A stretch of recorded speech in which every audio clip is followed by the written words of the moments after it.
શું પીએમ મોદીની અપીલ પછી ખર્ચમાં લાગેલી લગામ વિશે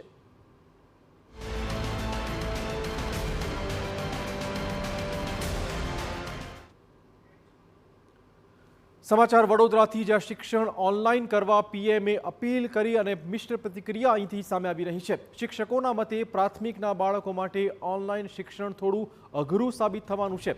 માધ્યમિક કોલેજના વિદ્યાર્થીઓ માટે ઓનલાઈન શિક્ષણ કરી શકાય તેમ છે। બાળકોની સાથે શિક્ષકોને પણ ઘણી બધી મુશ્કેલી ભોગવવાનો વારો આવતો હોય છે। આ ઓનલાઈન શિક્ષણમાં નેટવર્ક સહિતની અનેક સમસ્યાઓ પણ સર્જાતી હોય છે।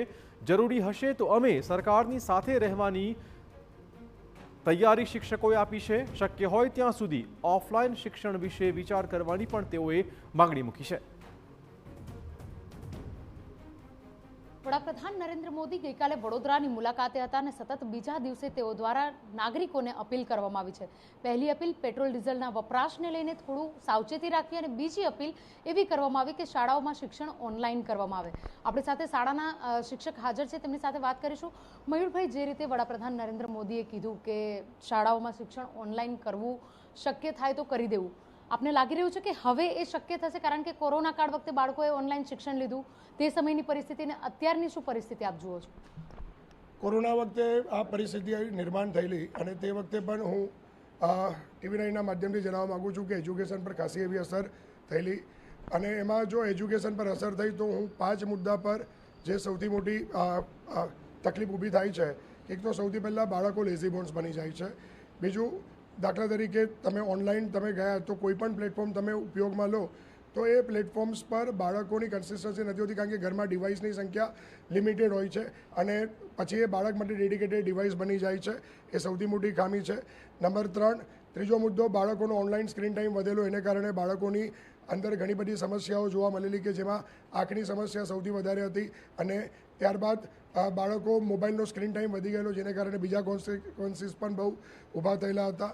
ચોથો મુદ્દો જે હતો કે ફોર એક્ઝામ્પલ એને કારણે રિઝલ્ટ પર ગણિત અને વિજ્ઞાન અને ભાષા જેવા વિષયો પર બહુ મોટી અસર થવા પામી હતી અને કોરોના કાળ પછી તો બાળકો ઇંગ્લિશમાં લખવામાં પણ SMS ની ભાષા વાપરતા હતા। આવા પ્રકારની પરિસ્થિતિ ઊભી થયેલી। અને પાંચમો મુદ્દો કે જ્યારે ધોરણ 12, 11, 12 સાયન્સની અંદર જ્યારે ફિઝિક્સ, કેમેસ્ટ્રી, બાયોલોજી જેવા વિષય હોય છે એમાં પણ બોર્ડમાં માર્ક્સ ગણાતા હોય છે અને કમ્પ્યુટર વિષય જેવા વિષયના પણ માર્ક્સ ગણાતા હોય છે, ત્યારે પ્રેક્ટિકલ ઓનલાઈન કરાવવું એ ટુ બી ડિફિકલ્ટ થઈ જાય છે। કે પ્રાઇમરી માટે કે સેકન્ડરી માટે કે હાયર સેકન્ડરી માટે આ નિર્ણય નહીં હોવો જોઈએ જો શક્ય ન હોય ત્યાં સુધી, પરંતુ હાયર સ્ટડીઝ માટે જે કોલેજમાં ભણે છે એની માટે આ નિર્ણય લેવામાં આવે તો યોગ્ય છે, કારણ કે એ લોકો ઘણું બધું વસ્તુ પણ ઓનલાઈન સર્ચ કરીને શોધતા હોય છે। પરંતુ બાળકો માટે બીજો અગત્યનો મુદ્દો પણ એવો થઈ જાય છે કે કારણ કે માતા પિતામાં બંને જણ આજના સમયમાં નોકરી કરતા હોય છે અને માતા પોતાનો જોબ ટાઈમ એવી રીતે નક્કી કરે છે કે જે ટાઈમ પર બાળક સ્કૂલમાં હોય, એટલે ખાસી એવી સમસ્યા ઊભી થઈ શકે। શિક્ષકો માટે કેટલું અઘરું છે ઓનલાઈન શિક્ષણ? જો કરવામાં આવે તો શિક્ષકોની જવાબદારી વધી જતી હોય છે, શિક્ષકો માટેની કેટલી પરિસ્થિતિ કપરી બની શકે? આજે બધા શિક્ષકો ટેકનિકલો એવું પણ નથી।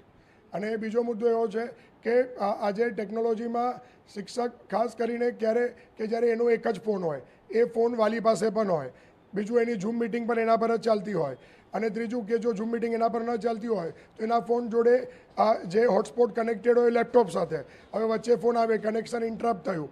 સેકન્ડ થિંગ કે ફોનની અંદર વચ્ચે બીજા વચ્ચે નોટિફિકેશન આવ્યા, ડાયવર્ટ થયું। ત્રીજી વસ્તુ, રોજ નોટ્સ બનાવવાની, રોજ વિડીયો કેપ્ચર કરવાના, એટલે એઝ અ વિડીયો એડિટર કામ કરવું પડે, હાજરી પણ લેવી પડે, ઓનલાઈન પેપરો જનરેટ કરવા પડે, પેપરો તપાસવા પડે, એટલે આ બધી જ વસ્તુ શિક્ષકો માટે બહુ ચેલેન્જિંગ બની જાય છે।